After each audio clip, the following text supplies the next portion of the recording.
Olá pessoal, mais um vídeo no canal, vídeo com informações do Flamengo e tem zagueiro internacional, ídolo do Real Madrid sendo oferecido ao Flamengo. Pois é o que andam dizendo por aí, o nome dele é Sérgio Ramos, o espanhol, vocês conhecem obviamente, está livre no mercado. Sim, ele poderia assinar um contrato com o Flamengo, com qualquer outra equipe do futebol brasileiro, mesmo a janela de transferência fechada, porque ele está livre no mercado há muito tempo, desde a saída do Sevilha. A gente vai falar sobre isso. Tem atualização também do Pedro, já tem data marcada para a cirurgia dele, e tem também Martial. Eu avisei a vocês, já vou falar com vocês sobre esse assunto, e também a provável escalação do Flamengo para encarar o Bahia nessa quinta-feira. Pulgar e Varela voltaram a tempo do treino? Falaremos sobre isso. Fabrício, Bruno e Gerson estão no Rio de Janeiro desde ontem e participaram da atividade, e nós falaremos o provável time do Flamengo para pegar o Bahia, com uma novidade no ataque. Pelo menos eu considero novidade, embora não seja nenhuma surpresa na minha visão. É uma novidade para muita gente. Isso e muito mais no vídeo de agora, mas antes, pessoal, gostaria de pedir para vocês se inscreverem no canal, darem o like no vídeo, ativarem a notificação, compartilhar o vídeo com os amigos, com as amigas e ajudar o canal a crescer cada vez mais. Conto com a sua colaboração. Qualquer ajuda será super bem-vinda. Inclusive, se quiser colaborar de maneira financeira, fique à vontade. O Pix está aí na descrição.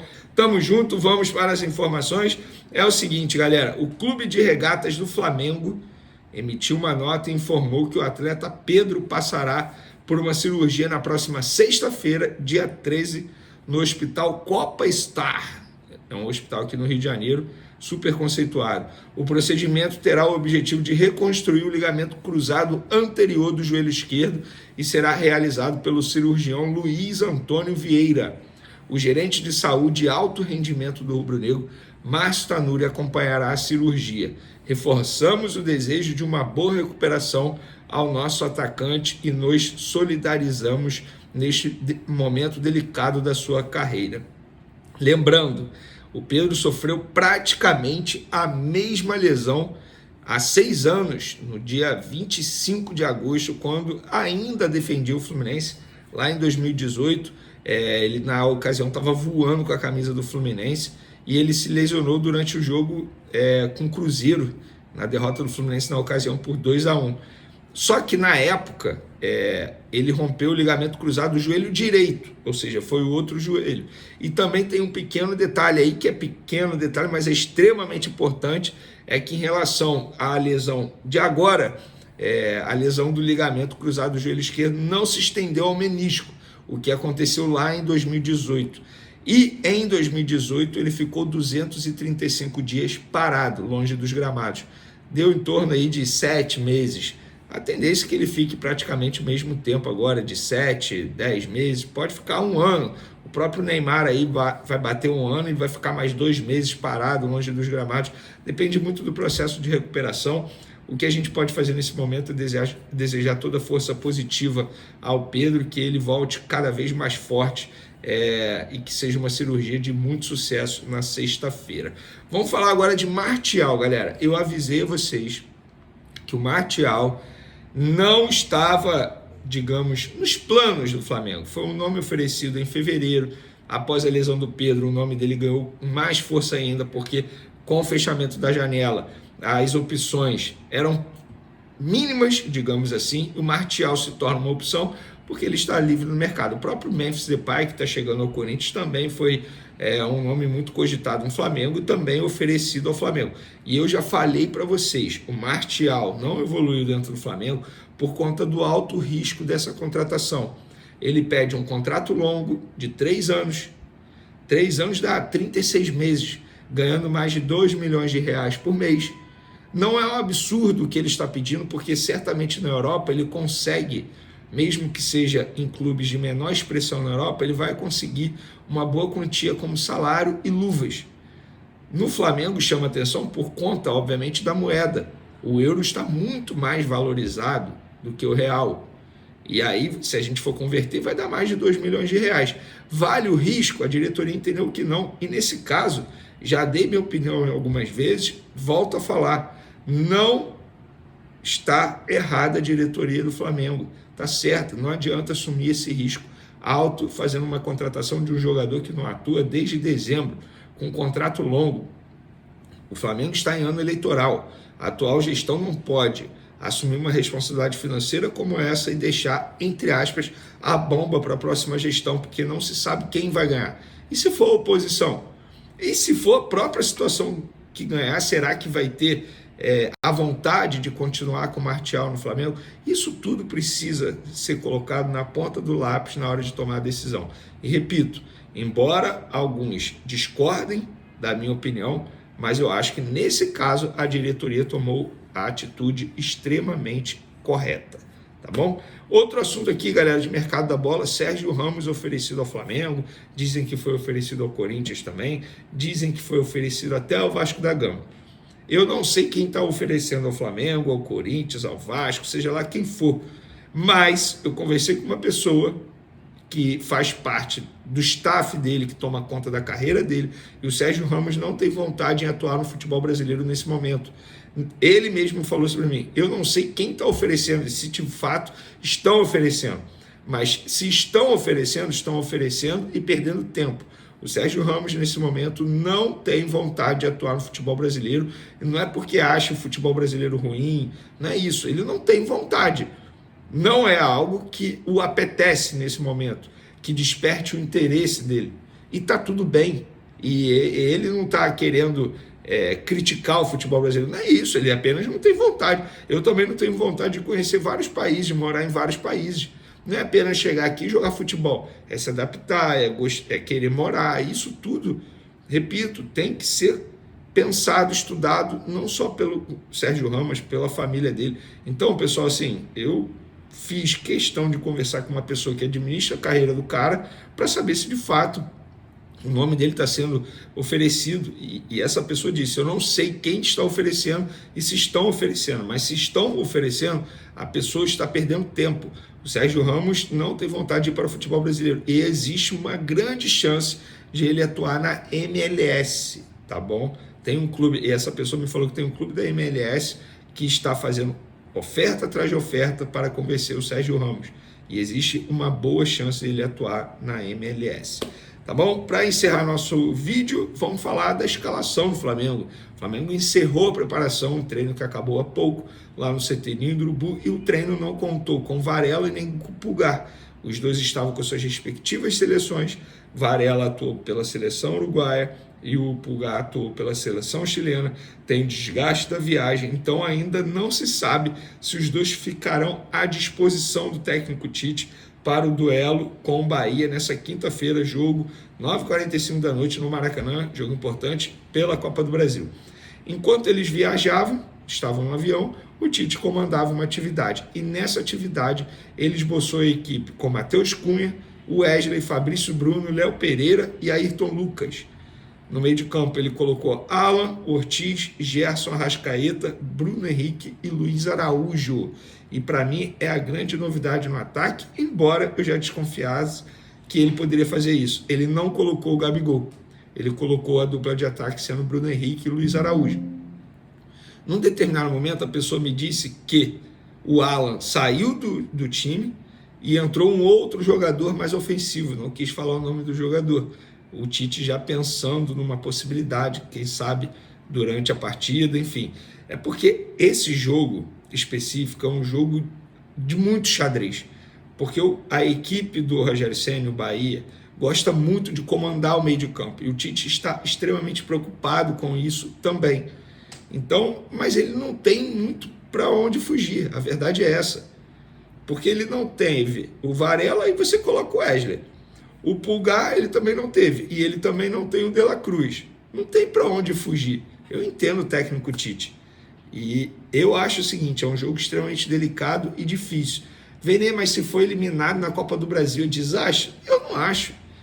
A Copa do Brasil é a terceira prioridade do Flamengo, ou pelo menos deveria ser a terceira prioridade do Flamengo na temporada. Repito, o Campeonato Brasileiro e Libertadores estão muito acima da Copa do Brasil. Boa noite, RMP. Boa noite, Gustavo. RMP, o futebol também é democrático e todo mundo tem suas convicções. Mas eu não entendo um rubro-negro de verdade pedir o Jorge Jesus na seleção e não no Flamengo. Isso é um absurdo. O que acha? Gustavo, não é bem assim. Não é bem assim. Claro que se puder. O Jorge Jesus pode vir para a seleção e para o Flamengo. Onde é que os rubro-negros querem? Claro, no Flamengo.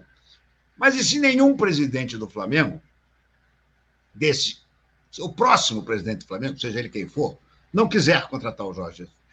Por exemplo, se o Rodrigo Dunst for aceito, o Landim é o CEO. O Landim detesta o Jorge Jesus.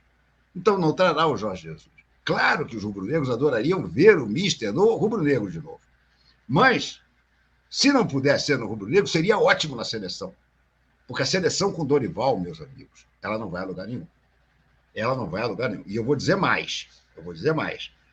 Está na hora da gente começar a botar o pezinho no chão e reconhecer que nós não temos grandes jogadores hoje em dia. O melhor de todos é o Vinícius Júnior, que não tem conseguido render na seleção. Bruno Guimarães, Douglas Luiz. Gente, é tudo jogador nota 6, 6,5, 7 no máximo. Nós não temos mais os craques de antigamente, gente. Esses jogadores todos, Bruno Guimarães, Douglas Luiz, Paquetá, isso tudo é jogador titular de time médio lá fora. De time médio. Os jogadores que estão nos grandes clubes lá fora, na verdade, são os que estão no Real Madrid. Rodrigo, Endrick, que ainda mal jogou no Real Madrid, e Vini Júnior. O resto tudo é Watford, é Wolverhampton. Gente, nós não temos mais um grande time. Não temos também um grande técnico, é verdade. Mas jogador nós não temos, gente. Nós não temos mais jogador que desequilibra. O último jogador nosso que desequilibrou foi o Neymar, há 5 anos atrás. Mesmo assim, nas Copas, ele não fez diferença nenhuma. Ele é um fora de série? Ele foi. Se ele continuará sendo, eu tenho sérias dúvidas. Porque se ele tivesse sendo nos últimos anos dele da Europa, teria tido uma corrida para contratá-lo depois que ele resolveu sair do PSG. E ninguém estendeu a mão para ele. Ele foi parar na Arábia Saudita porque ele não tinha mercado, porque ele não é mais profissional. Ele não se cuida mais como profissional. E aí se estoporou todo. Vai voltar daqui a 1 ano e 1 mês, pelo menos. Vocês acham que o Neymar ainda vai ser capaz de chegar na seleção e fazer diferença? Não se iludam, gente. Não se iludam. Essa é que é a grande verdade. Então, o nosso futebol hoje em dia é um futebol de meia boca. Não é um futebol para ganhar a Copa. Não é um futebol para dar show. A gente não está conseguindo dar show contra o Paraguai, contra o Equador. Como é que vamos dar show em Copa do Mundo? Gente, é preciso que se coloque os pés no chão. Nós não temos mais os melhores jogadores. A gente se ilude porque o nosso campeonato aqui é muito disputado, a gente vê o Gerson jogar aqui, diz que ele é um craque. O Gerson não é um craque. Nenhum dos jogadores que estão em atividade aqui no Brasil são craques. São todos bons jogadores. Bons jogadores. Nada além disso. E você, além disso, não tem um treinador capaz de fazer com que esse time se entrose, que esse time tenha uma forma de jogar bem definida, não vamos a lugar nenhum, gente. Não vamos a lugar nenhum.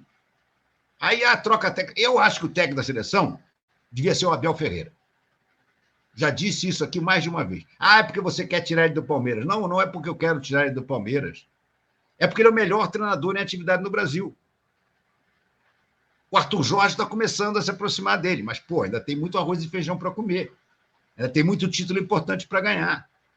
O Jorge Jesus, para mim, é o melhor de todos eles. Mas está na Arábia, ganhando rios de dinheiro. O sonho dele é dirigir a seleção brasileira, mais até do que voltar para o Flamengo. Mas não se iludam, não vão fazer milagre.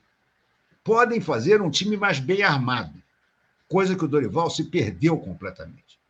O Dorival, que treinou o Flamengo, a maneira que o Flamengo jogava não tem nada a ver com a maneira que joga a seleção. Na seleção, o Dorival resolveu também flertar com o jogo posicional.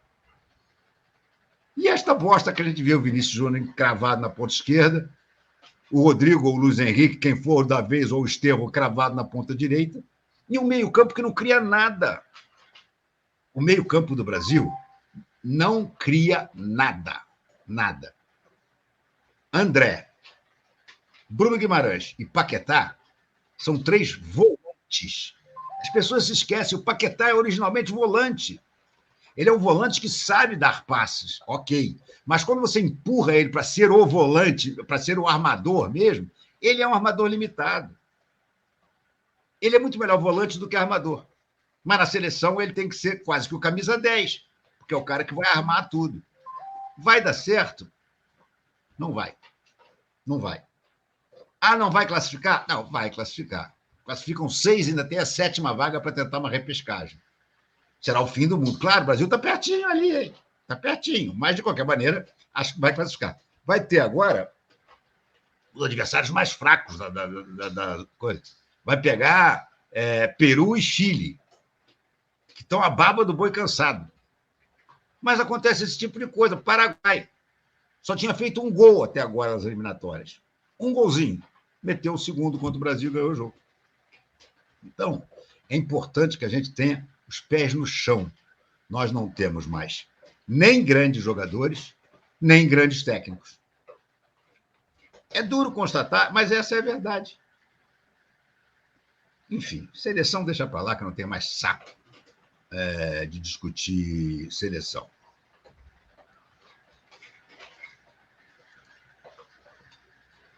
Por que não pedem o Abel Ferreira? Eu peço, direto.